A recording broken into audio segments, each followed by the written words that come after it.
আত্মহত্যা। আত্মহত্যা ইসলামে নিষিদ্ধ। আল্লাহ বলেন, তোমরা নিজেদেরকে হত্যা করো না, নিশ্চয়ই আল্লাহ তোমাদের প্রতি মেহেরবান।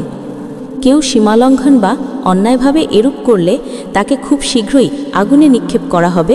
সূরা নিসা আয়াত 29-30। বহু বোকা ও নির্বোধ লোক শেষ পর্যন্ত আত্মহত্যা করে বসে, অথচ মুসলমানের চরিত্র হচ্ছে বিপদ আসলে ধৈর্য ধারণ এবং সেই ধৈর্যের জন্য সওয়াব পাওয়া আশা পোষণ করবে।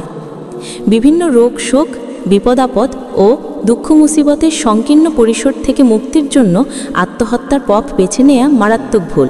অন্য মুসলমানরা জাহান্নামে নিজ নিজ পাপের শাস্তি ভোগের পর জান্নাতে আসতে পারবে, কিন্তু আত্মহত্যাকারী কাফের ও মুশরিকরা কোনোদিন জান্নাত পাবে না।